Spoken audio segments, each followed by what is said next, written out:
Elaine. Dad, thank you for showing me how to appreciate the good things in life, for guiding me through the difficult times and for sharing your knowledge and wisdom, the teasing and the jokes. Don't scratch your head, you'll get splinters. Travelling, eating fantastic food, and watching amazing opera in Italy are some of the things you made possible and things I'll never forget. Dad said something whilst in hospital, which I think he wanted me to share with you. He sat up and said, "Ladies and gentlemen, thank you all so much for coming. I've had a wonderful time. Thank you so very, very much." I would like to say thank you, Dad. We've had a wonderful time knowing you and sharing your love. It's been an honour and a privilege to be your daughter. Love you forever.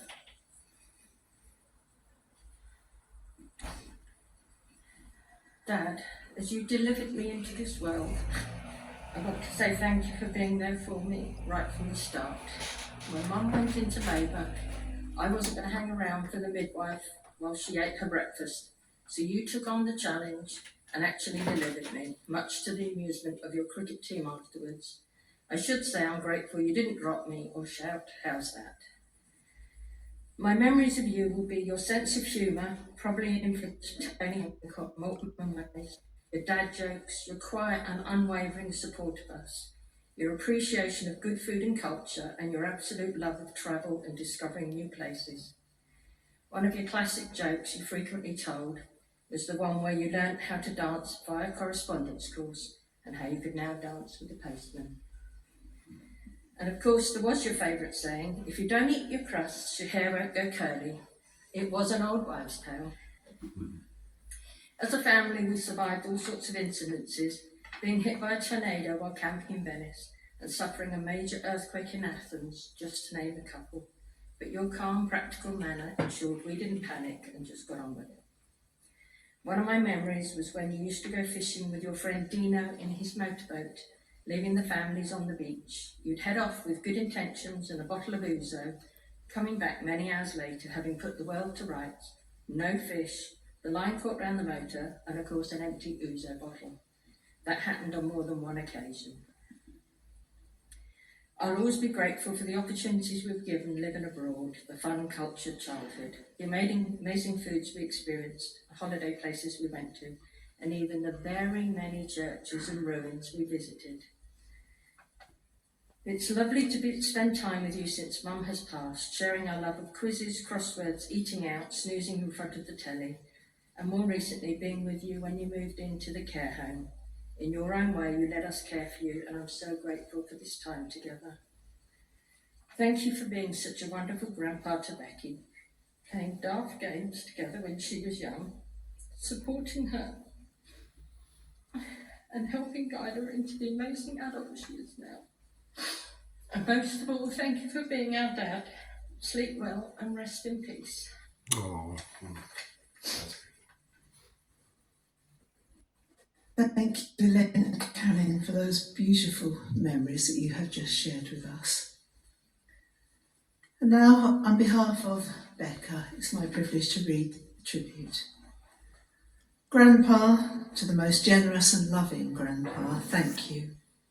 Thank you for your generosity, the family meals at Vakanda and Ross's, the trips away and amazing experiences, my first car, and even letting Tilly hoover up your Cheerios every Sunday morning. Thank you for your wisdom and lessons, the crosswords, Sudokus and quizzes. Thank you for dedicating your time to your family, the Friday afternoons spent watching Coronation Street and eating mini pizzas with Granny, letting me boss you around the shop we'd set up around your house, coming to see every single production and concert I've ever been in. Thank you for all the traits you have given me, a passion for music, the ability to converse with anybody, a love for limoncello, even the wonderfully terrible sense of humour. Thank you for your humour, your wit, cheekiness and knowledge, but most of all, for your kind heart. Our world would be a much darker place without you. We love you endlessly, And I'd like to say for the final time, who's that knocking at my door? Georgie's great friend Peter Butler will now give a tribute.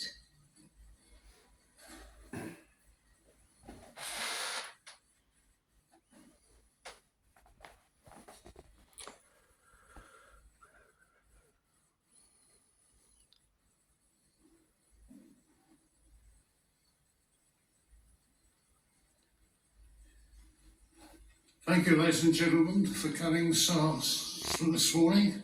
I'd like to start and I'm very honoured to come here and say a few words about George, and I'd like to thank the family for letting me take part and help.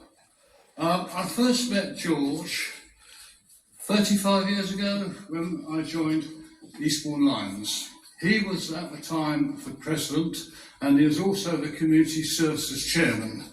I joined as a member of the fundraising team, and I met George and his wife Sylvia, and we hit it off straight away. In actual fact, after only about 2 weeks after joining, he invited me to lunch with him and Sylvia, and we got to know each other very, very well, and so much so that I used to help him in his work as a fundraising chairman, and also as the community services chairman, as well as in fundraising.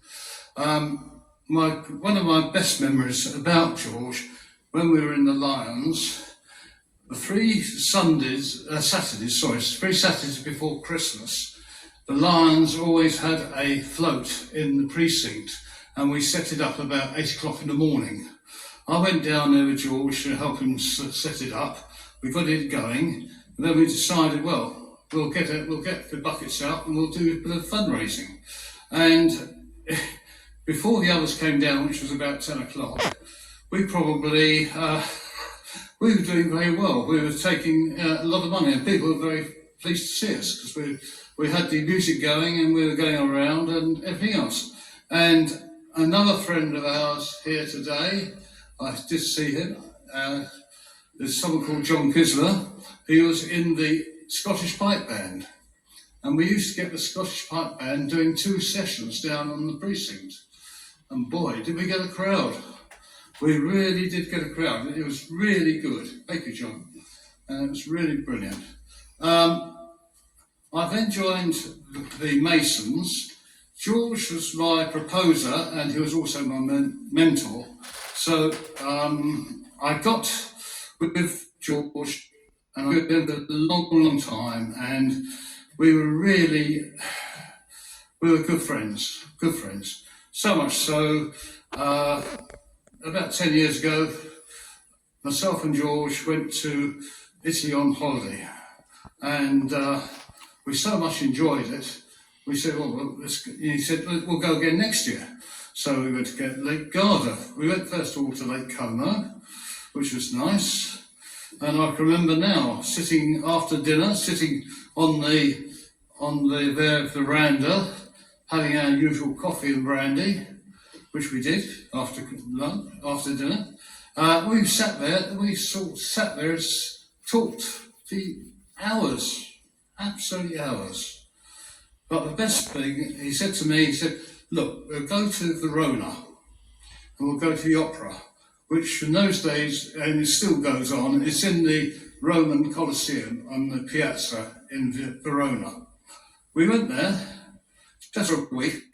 We saw 2 operas, well, we saw 3 in actual fact, because we went down. I was going to say, the funniest thing about what it was, on the first night, at 12 o'clock, the rain came down, the auditorium went quiet, the screens went up, the tannoy was going, so the rest of the concert is finished, we'll have to get off.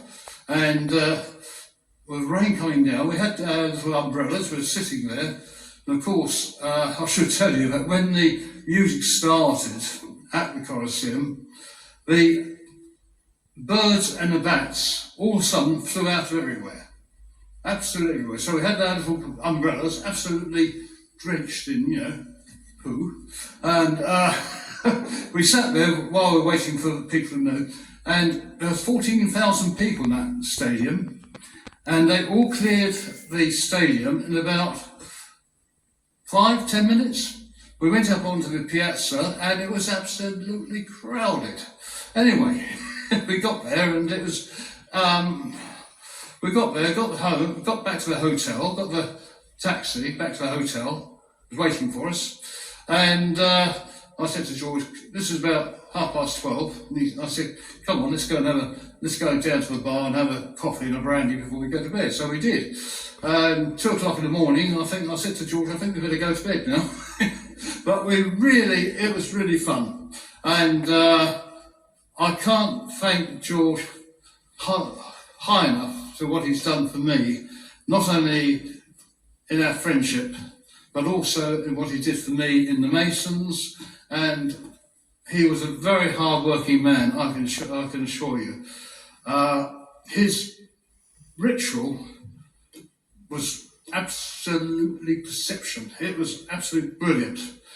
And of course, when he was losing his sight, he had to learn his ritual by one of these machines which the Eastbourne Blind Association had presented to Sylvia, but he took it over, where he could sit there and it'd come up on the screen, put the book underneath, and it'd come up on the screen, and he could learn his ritual. And how he did it, I do not know, because I used to go up there once a week, helping him with his ritual, and he helped me with mine. So, as you can see, we really had a very good time, and all I can really say, honestly, he was a great lover of sport, especially cricket. We always went up when there's the test series going on, at home or abroad. He would always invite me up to come on, Peter, come and have a look, and there would probably spend a day there, get some fish and chips, and kept on watching. I won't keep long now. Sorry, I'm going on. But all I will say is this: George was very much of the old school. Loyal, trustworthy, honest, and as straight as a die. A good friend to many, and would help anyone who required it. And that was George. God bless you, babe. God bless you. Thank you very much indeed. Thank you very much, Peter, for sharing those memories. And now the perfect poem, I think, to encapsulate George's life.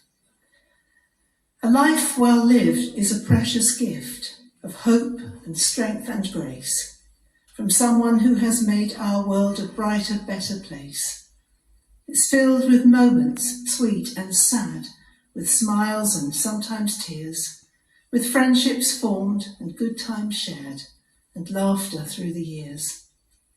A life well lived is a legacy of joy and pride and pleasure, a living, lasting memory our grateful hearts will treasure.